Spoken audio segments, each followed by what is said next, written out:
Begin with you, and then we'll just go down the line here. Thank you very much. Good afternoon, Chairman Wells. As you know, my name is Judith Sandalow. I'm the Executive Director of the Children's Law Center here in Washington, D.C. I'm testifying today on behalf of the Children's Law Center, which, as you know, represents 500 children in the abuse and neglect system each year. With the help of more than 70 area law firms, the Children's Law Center also represents several hundred foster and kinship parents, as well as struggling families under investigation by Child and Family Services. CFSA, as you know, is already seeing a dramatic rise in abuse and neglect hotline calls due to the economy. According to Dr. Gerald, many of these cases are more severe in nature, an observation supported by evidence that emergency rooms are treating more children with burns and broken bones. We agree, Mr. Wells, with some of the observations you made earlier in asking questions of Dr. Gerald, that the proposed budget reflects a focus not on prevention, but on tertiary services at the end. It maintains current services, but it certainly does not respond to the growing need.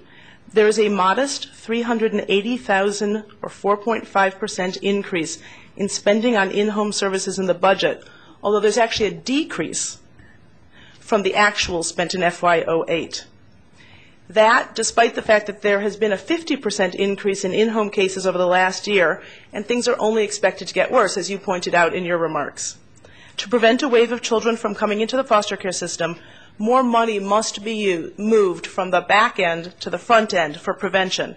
And I'd like to focus my testimony on in-home services, rapid housing, and then because others have spoken extensively about home visiting, I'd like to then use a little of my time to talk about places in the budget where you could find the money to fund this.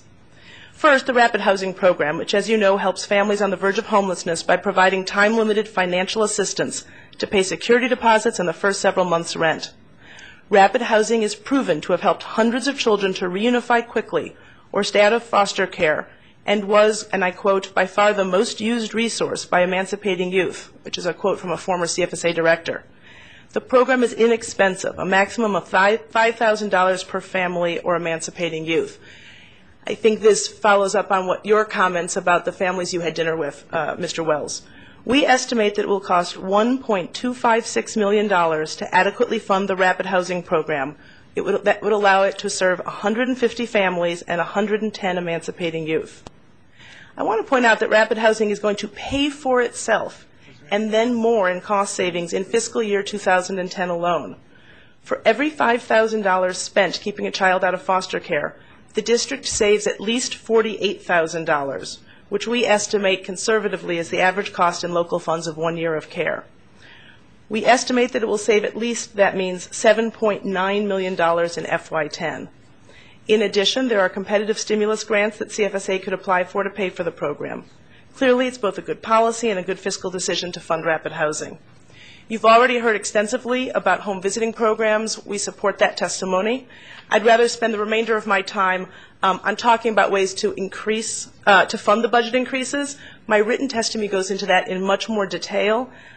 In particular, we have a relatively detailed analysis of the federal revenue for relative guardianships and the money that that would bring in.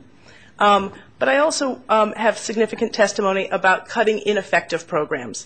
The one that I'd like to talk about right now is paid mentoring.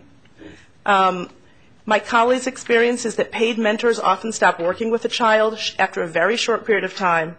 They do not maintain accurate timekeeping and often seem to be in it for the money, and our children report that as well about their paid mentors.